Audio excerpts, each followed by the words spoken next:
At the height of his 40s, Isaac, son of Abraham, embarked on a journey of love and faith by joining Rebekah, daughter of Bethuel. This union, guided by divine plans, marked the first steps of a lineage destined to shape sacred history. However, the couple's happiness faced a challenge in the form of Rebekah's infertility. Confronting this obstacle, Isaac prayed to the Lord on behalf of his beloved wife. In an expression of deep faith, he lifted his desires to the heavens, trusting in God's providence to overcome the barrier of infertility that afflicted them. The answer to Isaac's prayers soon arrived, and Rebekah became pregnant. The miracle of life pulsated in her womb, revealing the divine presence shaping them from maternal inception. Yet, during pregnancy, the baby struggled within her so much that it caused her concern. One day, she questioned God. "Why is this happening to me?" God promptly responded, "Two nations are in your womb, and two peoples from within you will be separated. One people will be stronger than the other, and the older will serve the younger." In this divine revelation, God shared with Rebekah the profound meaning of the turmoil within her. He revealed that the twins she carried were not merely brothers but represented the beginning of two distinct nations. Moreover, God announced that the older Esau would serve the younger, Jacob, thus reversing the traditional order of primogeniture. Thus, the divine purpose for Esau and Jacob began to unfold within their mother's womb. The long-awaited moment finally arrived when Rebekah gave birth. Esau emerged red and covered with a peculiar coat of hair, while Jacob, grasping his brother's heel, announced his entry into the world. The birth of these two boys, so distinct in appearance and personality, signaled the fulfillment of the divine promises made to Isaac and Rebekah. As the years passed, the boys grew up.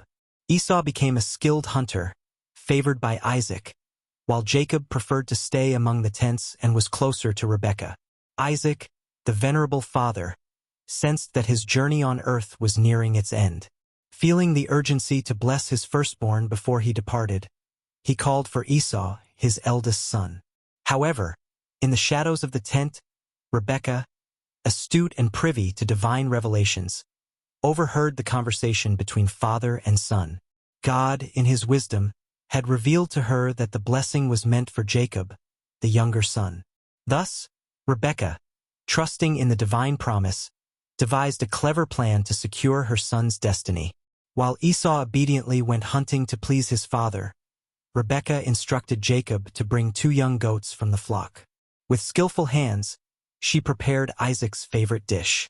Taking advantage of Isaac's frailty, who could no longer see due to his advanced age, she instructed Jacob to impersonate Esau. The ruse reached its climax when Rebekah covered Jacob's smooth arms with the goatskins to simulate Esau's hairiness. The scene was set when Jacob, initially hesitant, went along with his mother's plan. Before Isaac, disguised as Esau, Jacob received the paternal blessing. Influenced by Rebekah's adept manipulation of the situation, the blessing, filled with divine promises, included prosperity, dominion over his brothers, and the power of words to bless and curse. Tragedy unfolded when Esau returned from the hunt and discovered the deceit. Consumed by fury, he threatened Jacob's life.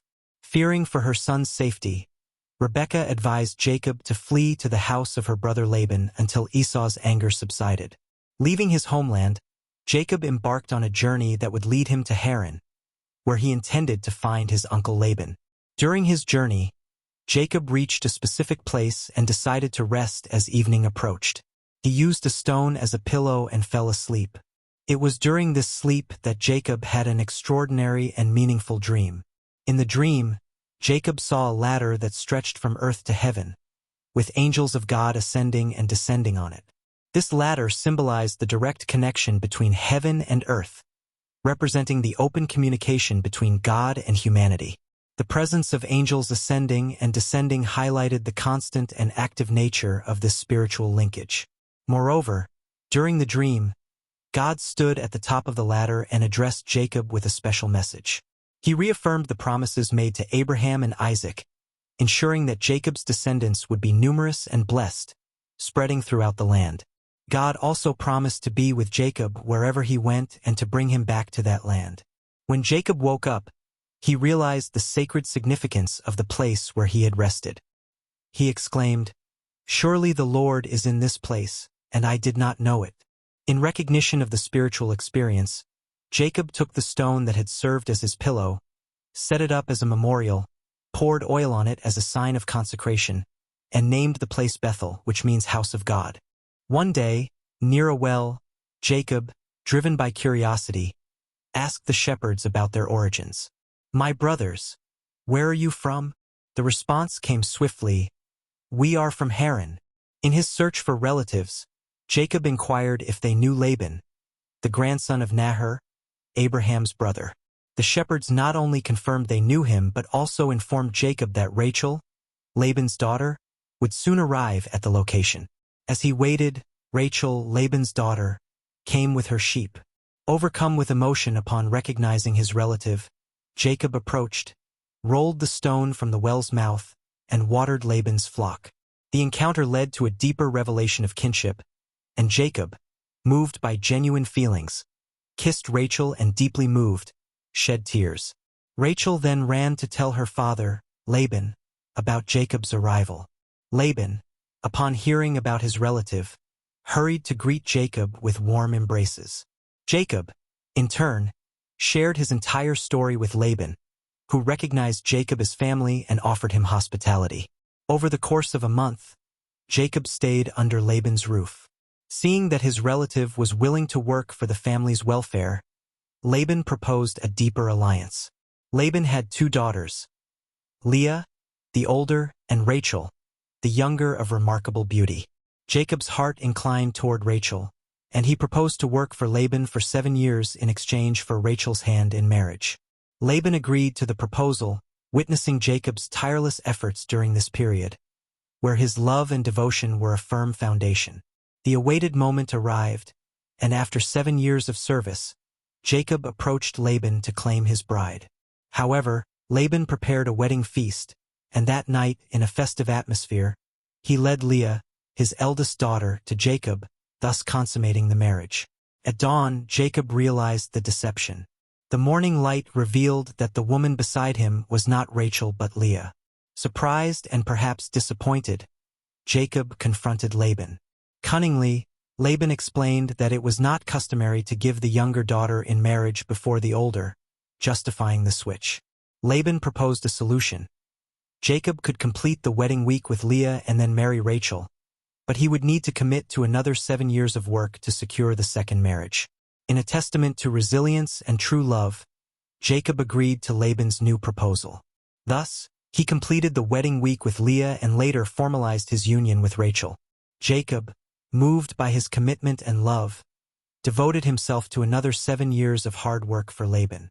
At the end of this period, Jacob, now married to both sisters Rachel and Leah, consolidated his family under Laban's roof. During this time, he not only experienced the challenges of complex family relationships but also thrived in building his own flock. In God's providence, he blessed Jacob's efforts, multiplying the animals under his supervision. However, as Jacob's prosperity grew, tensions with Laban intensified. Realizing the need for autonomy and seeking to fulfill God's promise to return to his parents' land, Jacob expressed his desire to leave. Laban, recognizing that Jacob's presence was a source of blessing for himself, tried to persuade Jacob to stay. Nevertheless, guided by God's call, Jacob remained steadfast in his decision. Thus, accompanied by his wives, children, and livestock, Jacob embarked on the journey back to the land of Canaan. However, this return was not without fears and significant challenges, especially the fear of facing Esau, his brother, whose anger Jacob had feared for years.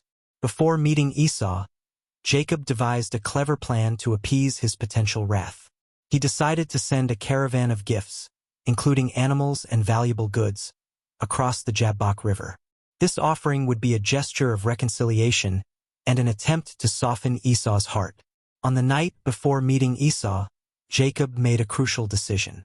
He rose, gathered his 2 wives, Leah and Rachel, his 2 maidservants, and his 11 sons, and crossed the Jabbok River.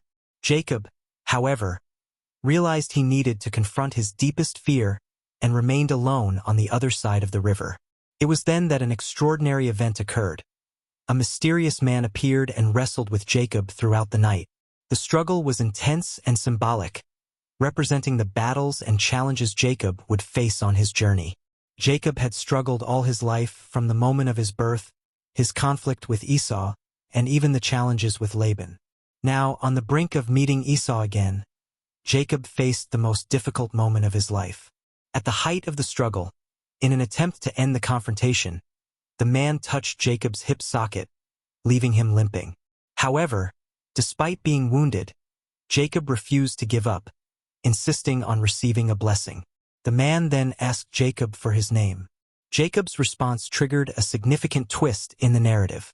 The man declared, "Your name will no longer be Jacob, but Israel, because you have struggled with God and with men and have prevailed."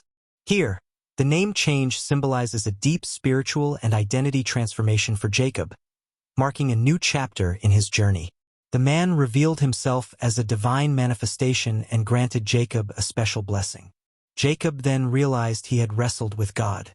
He called the place Peniel, meaning the face of God, for he had seen God face to face, and yet his life was preserved. This transformative experience left Jacob with a new identity and a renewed perspective. At dawn, Jacob, limping from the hip socket touched during the struggle, continued on his journey. We come to the climax of Jacob and Esau's story, where the long-feared encounter between the brothers approaches. Tension hangs in the air, laden with Esau's previous threat to kill Jacob. Jacob, aware of the delicacy of the situation, makes a gesture of humility and submission. He bows down 7 times before Esau, a symbolic gesture of respect and submission, demonstrating the depth of his desire for reconciliation. Surprisingly, Esau does not respond with hostility, as many might expect. Instead, he runs towards Jacob, embraces him, and weeps. The scene is powerful, marking the long-awaited reconciliation between the brothers. The bitterness of the past seems to fade in the face of genuine expressions of forgiveness and brotherly love. Despite the reunion, Jacob and Esau decide to go their separate ways. Jacob settles in Sukkot, where he builds a house and shelters for his livestock. This phase of stability symbolizes not only Jacob's material security, but also the peace achieved after years of uncertainty and conflict. Later, Jacob travels to Shechem, where he buys a piece of land and erects an altar. This altar is dedicated to God, the God of Israel, witnessing not only the personal reconciliation between Jacob and Esau, but also the restoration of the spiritual connection between Jacob and his Lord. The story of Jacob and Esau, marked by tensions, conflicts, and finally reconciliation, offers a powerful message about the possibility of forgiveness and restoration, even in the most challenging situations. Do you identify with any specific part of Jacob's story? Or is there something in your life where you feel the need to seek forgiveness or renew your relationship with God? Leave a comment here. Perhaps we can help each other. Hugs and stay blessed.